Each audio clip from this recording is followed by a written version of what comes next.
Hey guys, Big Andrew here with, I'm gonna spit my gum out. Hold on. For the people that just listen on Spotify, I'm sure that was really enjoyable. So, sorry about that.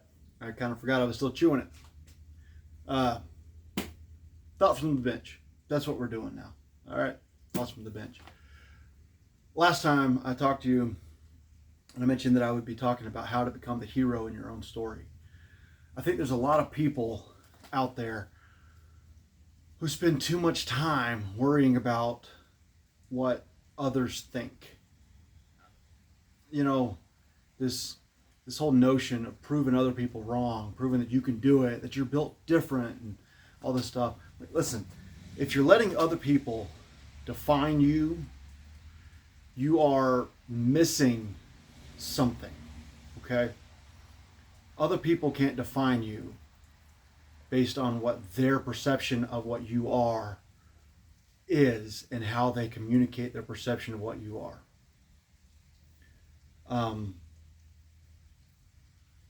There may be some truth to things that they say, but it doesn't have to define you. This notion that you're the underdog in your own story, you can't be the hero of your own story, your own destiny, or whatever. That's a fallacy. That's messed up. That's the wrong way to look at it. Okay. Now, I am a Christian, and I am a preacher. I'm ordained Baptist pastor, and I will tell you, you can't do anything on your own. I firmly believe that. Okay, so I'm not trying to throw a bunch of junk at you and say, hey, look, you are good enough. The fact of the matter is, you probably aren't, but you have to find that out for yourself. Don't let somebody else define it for you. Don't let somebody else define what you have and don't have. Don't let somebody else define what you're capable of and what you're not capable of. Now, some people are going to be really encouraging. Some people are going to be really discouraging. The discouraging people, don't listen to them. Unless they're going to offer constructive criticism, something that's really going to help you, don't listen to them. They're not helping. People that are encouraging you, you can listen to them, unless they're encouraging you in the wrong direction. And you better figure that out pretty quick. Only you can define exactly where you are. And the only way to do that, in my opinion, and what I believe, is through God. You let God show you who you are. You let God help you understand who you are. Do that. I brought my FCA Bible out here to the gym with me to share a story with you. This is one of the most popular stories probably in all the stories in the entire world. I mean, everybody knows or has some inkling about the story of David and Goliath. It's such a popular story, and we use it as an idiom for everything, right? Everything is a David versus Goliath story, right? The hockey team that beat the Russians, like, oh, it's a real David and Goliath story. Do you believe in miracles? All that stuff, Or maybe you've had your own time in your own life, where you went up against some insurmountable thing you were able to beat, and you had that David and Goliath moment in your life, or we root for the small businesses over the big chains and corporations, the David and Goliath story. And everything is painted David and Goliath. Everything. So much so that, like, it doesn't mean what it used to. And people have really forgotten what the story is really about. The story is about a young man who, most people, his Bible historians and theologians will tell you, was a young teenager. Maybe somewhere between 13 to 16, somewhere in there probably. That's what we guess, okay? So, this young man who kept his father's sheep, which historically was more of a woman's job, but he was the youngest brother, and so it kind of fell on him. So he's out there keeping the sheep for his dad. Maybe he's got some female shepherds that work for him, and he's kind of over them or whatever, At least this is somebody who would have been old enough to be mitzvahed or whatever in Jewish tradition. So maybe he was in charge. It's really not clear in the Bible exactly what was going on, and we could just infer things from there, right? So for now, let's just think David keeps sheep. That's what he does. Okay. So David's keeping sheep. And while he's out there keeping the sheep and everything, his dad knows that his older brothers are off to fight a war against the Philistines for the Israelites, right? The Jewish nation. They're out there fighting under King Saul against the Philistines.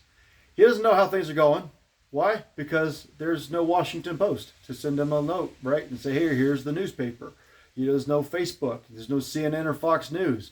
There's no random politician popping up on TV against the war. No other random politician popping up on TV telling you about all the brave soldiers. Nothing. He's got nothing. He doesn't know, right? They're far away from the battle. So he grabs a whole bunch of food and he gives it to David and says, David, go. Take this food to your brothers and to the army. We're going to do our part. We are going to do our part. We are patriotic. We're going to support Saul. We're going to support the armies. We're going to support your brothers. We're going to do our part. Take that food. Man, what a great part of the story. A great patriotic man sending his son to help support the armies of Israel.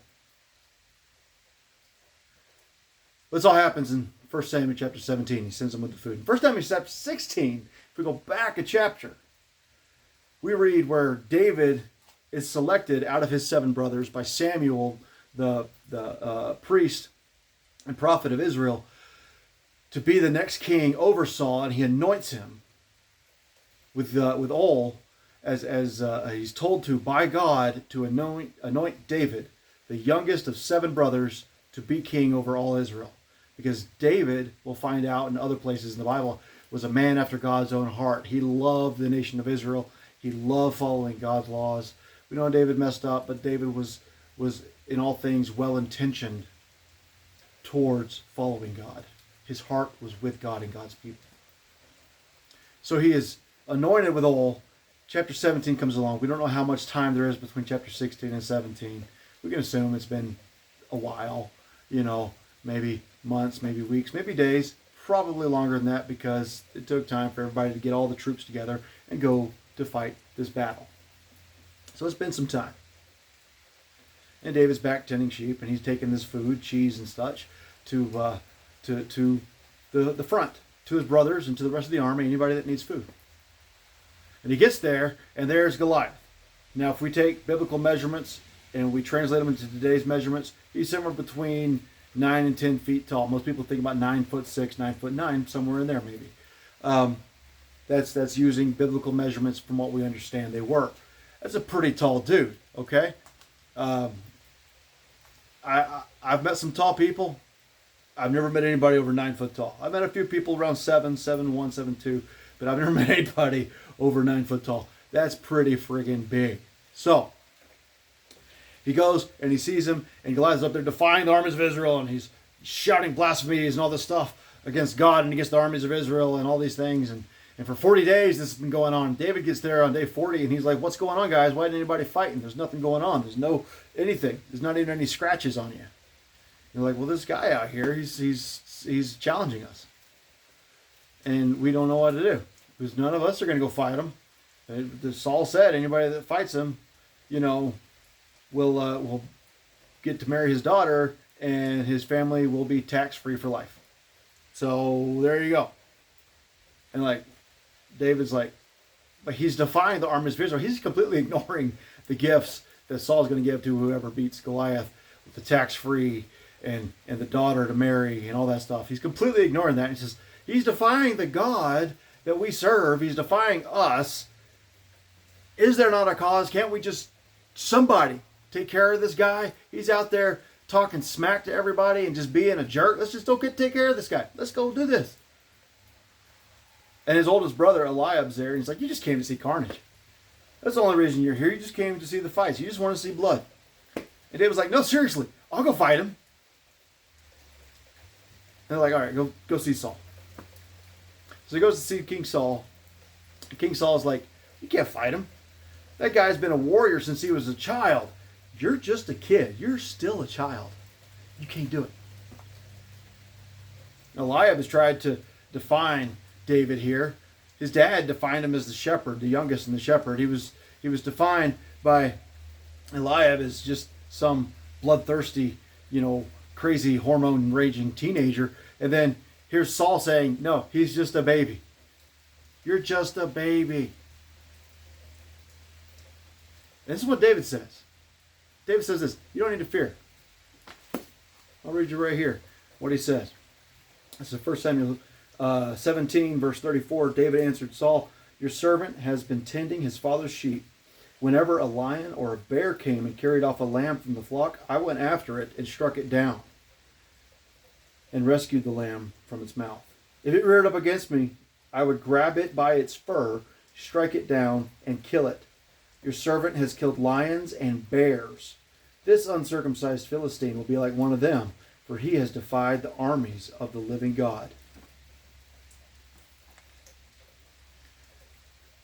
David says, no, look, I can do this. God has been misrepresented by this Philistine.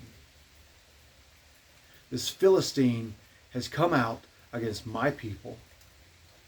We know David comes from a patriotic family, right? We've already talked about that. Oh my God, it's my people. He's come out against my family. His brothers are there in the army. He's come out against my God that I worship. The one that gave me the power to kill a lion and a bear. Anytime they came out after the sheep, I grabbed them by their fur. In other versions of the Bible, this is the CSB. In other versions, it'll talk about how he grabbed them by the fur and stabbed them, or grabbed them by the fur and just killed them, slew them, and just would knock the lamb out of the mouth with his staff. I mean, he went straight into the face of lions and bears. That's a pretty big deal. And he's just a teenage boy. He's like, God gave me the power to do that. And grab them by the fur, I can get face to face with them. You're not grabbing an animal by the fur way out here and doing something with it. He's getting face to face with these creatures. And he gets right up in their face and he says, you know what? You're not taking my lambs. And he kills them and he rescues the lambs. And he says, this Philistine, he's not a lion or a bear. He's not. He'll die just like one of them. He's defied God. God's on my side. And he goes out there to fight the Philistine. And the Philistine says, what? Am I a dog that you bring this kid out here with a stick? You're going to play fetch with me? Is that what you want to do? Am I some kind of Rottweiler or something? I don't think so. And David says, no. You're going to die. I'm going to cut your head off. I'm going to feed your body to the birds. And we're going to take all that army and they're going to be our slaves. So that's what's going to happen.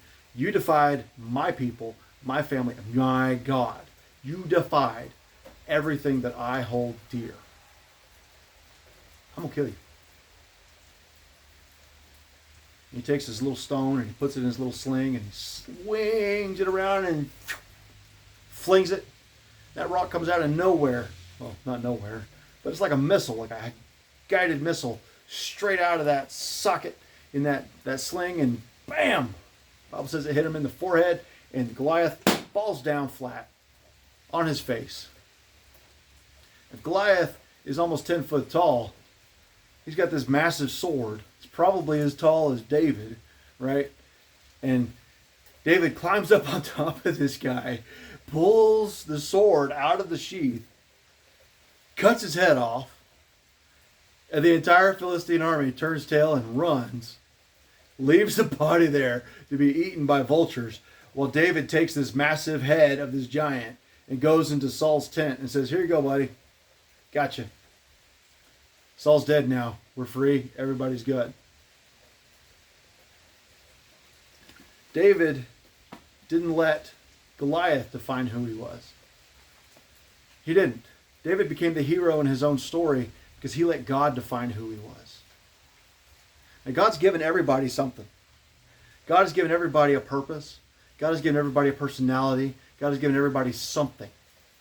Everybody has something.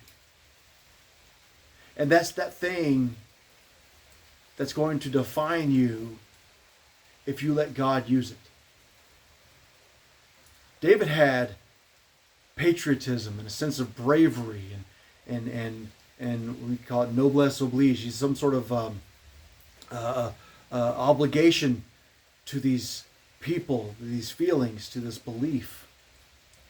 And it defined him, and he let God use that to define him.